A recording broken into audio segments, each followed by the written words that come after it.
Hello students, आज का हमारा टॉपिक है ऑर्डर ऑफ फिलिंग ऑर्बिटल्स। अब किसी भी ऑर्बिटल में इलेक्ट्रॉन किस ऑर्डर में फिल किए जाते हैं हम वो स्टडी करेंगे। Electrons are firstly fill in lower energy orbital then in higher energy orbital, that is in the increasing order of n+l। Electrons जैसा कि हमने पहले भी डिस्कस किया था, पहले लोअर एनर्जी के ऑर्बिटल में फिल किए जाते हैं, उसके बाद हायर एनर्जी वाले ऑर्बिटल्स में। मतलब कि इलेक्ट्रॉन्स जो हैं n+l की जो वैल्यूज़ हैं उसके इंक्रीजिंग ऑर्डर में फिल किए जाते हैं। n+l क्या है? प्रिंसिपल क्वांटम नंबर और एजीमुथल क्वांटम नंबर की value. If two orbitals have same value of n+l, for example 3d and 4p। यहाँ पर 3d जो है n, जो प्रिंसिपल क्वांटम नंबर है, वैल्यू n की वैल्यू क्या है? जो भी ऑर्बिटल के आगे की ओर लिखा हुआ होता है वो क्या है? प्रिंसिपल क्वांटम नंबर की वैल्यू थी। यहाँ है 3, यहाँ पर है 4। l की वैल्यू आपको पता ही है, d ऑर्बिटल के लिए होती है 2 और p के लिए क्या होती है 1। तो यहाँ पर n+l की वैल्यू क्या हो जाएगी? 5 और 5, क्योंकि 3 + 2 5, 4 + 1 5। So electrons will fill in that orbital which have lower value of n। यहाँ पर n+l, पहले तो हमने ये बात कही कि ऑर्बिटल्स जो हैं लोअर एनर्जी वाले ऑर्बिटल में जाएंगे। लोअर एनर्जी मतलब जहाँ पर n+l की वैल्यू कम है। अब यहाँ पर एक एग्जांपल है जहाँ पर दोनों ऑर्बिटल में n+l की वैल्यू सेम है, तो इलेक्ट्रॉन्स पहले उस ऑर्बिटल में जाएंगे जहाँ n की वैल्यू कम है। n की वैल्यू कम कहाँ है? यहाँ 3d में। तो पहले इलेक्ट्रॉन जाएंगे 3d में, उसके बाद जाएंगे 4p में। ठीक है। अब यहाँ पर कुछ ऑर्बिटल्स और उनकी n+l वैल्यू गिवन है, जैसे कि आप देख सकते हैं 1s 2s 2p and so on, यहाँ तक जा रहे हैं। n की वैल्यू जो भी इनके आगे नंबर शो की गई है वो n की वैल्यू है एज इट इज़, और l की वैल्यू क्या है? s के लिए 0, p के लिए 1, d के लिए 2 और f के लिए 3। तो ऐसे इस टाइप से मैंने यहाँ लिख दी है, और n+l इनको ऐड करके हमने फाइंड आउट कर लिए हैं। अब इंक्रीजिंग ऑर्डर ऑफ एनर्जी क्या हो जाएगा? इस टाइप से हो जाएगा 1s 2s 2p and so on. ये ऑर्डर आपको अच्छे से समझ में आ जाना चाहिए, तभी आप किसी भी एलिमेंट के लिए इलेक्ट्रॉनिक कॉन्फ़िगरेशन को लिख पाओगे। और जहाँ कहीं भी आपको दिखे कि n+l की वैल्यू सेम है, तो आपको पहले उस ऑर्बिटल को लिखना होगा जहाँ n की वैल्यू कम है। जैसे 2p और 3s में n की वैल्यू कम कहाँ है? 2 में। ठीक है। तो इस टाइप से आप इंक्रीजिंग ऑर्डर ऑफ एनर्जी लिख सकते हो एटॉमिक ऑर्बिटल के केस में। नेक्स्ट है electronic configuration, the distribution of electron in orbitals of atom. Electronic configuration का मतलब क्या होता है? किसी भी एटम के ऑर्बिटल्स में इलेक्ट्रॉन का जो डिस्ट्रीब्यूशन है वो कहलाता है इलेक्ट्रॉनिक कॉन्फ़िगरेशन। इसको दो टाइप से शो कर सकते हैं, या तो इस टाइप से s p d जो भी ऑर्बिटल है उन पे इस टाइप से नोटेशन शो किया जा सकता है, जैसे 1s1 1s2 जो शो हम करते हैं वो इस टाइप से बिलोंग करता है। सेकंड है ऑर्बिटल डायग्राम, जहाँ पर ऐसे ऑर्बिटल्स शो करते हैं। s सब शेल में एक ही ऑर्बिटल है तो इसको ऐसे शो करेंगे, p सब शेल में 3 ऑर्बिटल है तो उसको ऐसे शो करेंगे, और d में 5 है तो उसके लिए 5 ऐसे ब्लॉक्स हम बना देंगे। अब हम एक एग्जांपल ले रहे हैं सोडियम का। सोडियम का जो एटॉमिक नंबर है वो है 11, तो इलेक्ट्रॉनिक कॉन्फ़िगरेशन क्या हो जाएगा? 1s2 2s2 2p6 and 3s1। ये इंक्रीजिंग ऑर्डर ऑफ एनर्जी है इन ऑर्बिटल्स की। ठीक है। और यहाँ पर मैंने इनके जो इलेक्ट्रॉन्स है ऑर्बिटल में उनको यहाँ ऊपर शो किया है।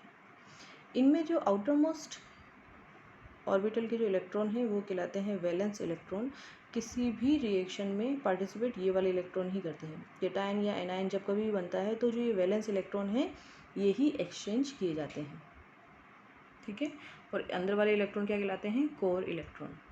In a neutral atom number of electrons will be equal to the atomic number of the element. किसी भी न्यूट्रल एटम में जो इलेक्ट्रॉन्स की टोटल नंबर है वो उसके एटॉमिक नंबर के बराबर होती है। In a cation number of electron will be less than atomic number. किसी भी केटायन में, केटायन मतलब जिस पर पॉजिटिव चार्ज हो, वो उसके अंदर जो इलेक्ट्रॉन्स की नंबर है वो एटॉमिक नंबर से कम होगी।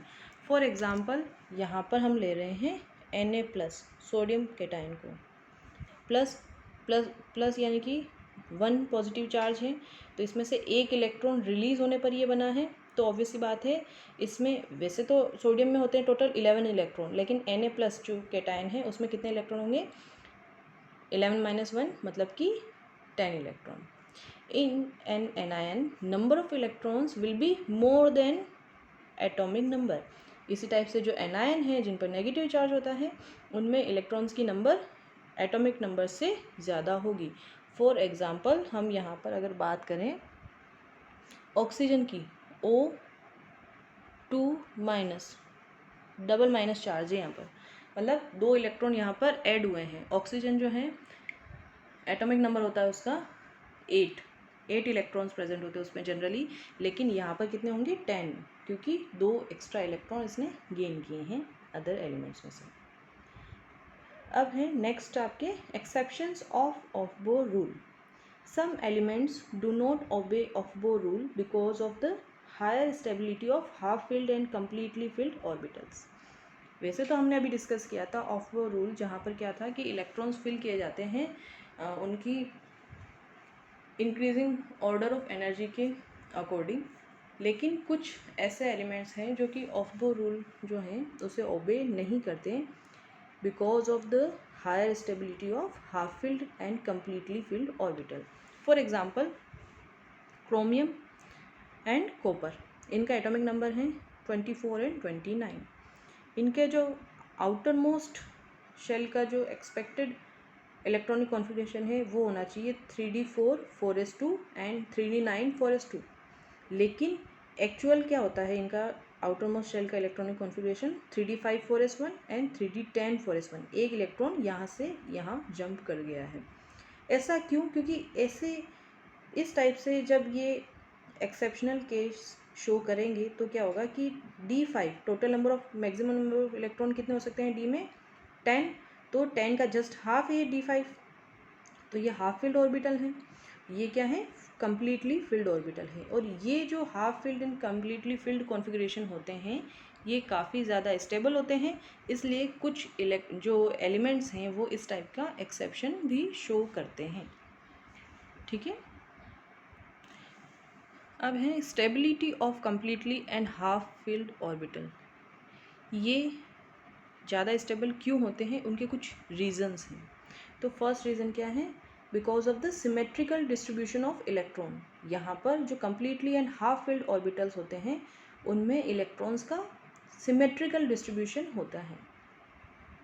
ठीक है, नेक्स्ट है decreased value of intra electronic repulsion. यहाँ पर सारे इलेक्ट्रॉन d5 की बात करें तो अलग अलग ऑर्बिटल में प्रेजेंट है, इसलिए उनके बीच में जो इंट्रा इलेक्ट्रॉनिक रिपल्शन है वो डिक्रीज़ हो जाएगा उसकी वैल्यू, इस वजह से ये ज़्यादा स्टेबल कॉन्फ़िगरेशन होगा। और थर्ड रीज़न है greater the value of exchange energy greater will be the stability. Exchange energy की वैल्यू जितनी ज़्यादा होगी वहाँ पर वो कॉन्फ़िगरेशन उतना ही ज़्यादा स्टेबल होगा। When 2 or more electrons with the same spin are present in the degenerate orbitals of a subshell, these electrons tend to exchange their position and energy released due to this exchange is called exchange energy। जब 2 या 2 से ज़्यादा electron जो same spin के हों और किसी subshell के डीजनरेट ऑर्बिटल्स में प्रेजेंट हो। डीजनरेट ऑर्बिटल मतलब जिन ऑर्बिटल्स की एनर्जी सेम है। फॉर एग्जांपल यहाँ पर देख सकते हैं हम, ये डीजनरेट ऑर्बिटल्स हैं क्योंकि इन सब की एनर्जी सेम है। ये डी सबशेल के डी ऑर्बिटल्स हैं। तो यहाँ पर क्या होगा कि ये अपनी जो पोजीशन है उसे एक्सचेंज करते रहते हैं। ये दोनों आपस में एक्सचेंज कर सकते हैं, इसी टाइप से ये दोनों, फिर ये दोनों एक्सचेंज कर सकते हैं, ये दोनों एक्सचेंज कर सकते हैं, ये कॉर्नर वाले आपस में एक्सचेंज कर सकते हैं। काफ़ी यहाँ पर डिफरेंट पॉसिबिलिटीज़ हैं। तो जितनी ज़्यादा बार ये अपनी पोजीशन एक्सचेंज करेंगे उतनी ज़्यादा अमाउंट में एनर्जी रिलीज़ होगी और उस एनर्जी को हम क्या बोलेंगे? Exchange energy. The number of exchanges can takes place is maximum when the subshell is either half filled or completely filled. As a result, the exchange energy is maximum and so is the stability. जब कभी भी subshell half filled या completely field होगा तब exchange की जो number हैं वो ज़्यादा पॉसिबल होगी और उसी वजह से ऐसे कॉन्फ़िगरेशन में ज़्यादा एक्सचेंज एनर्जी रिलीज़ होगी और इसी वजह से वो कॉन्फ़िगरेशन ज़्यादा स्टेबल होंगे। और यही रीज़न है कि जो half field and completely field orbitals होते हैं वो अदर ऑर्बिटल्स के कंपैरिजन में मोर स्टेबल होते हैं। ओके।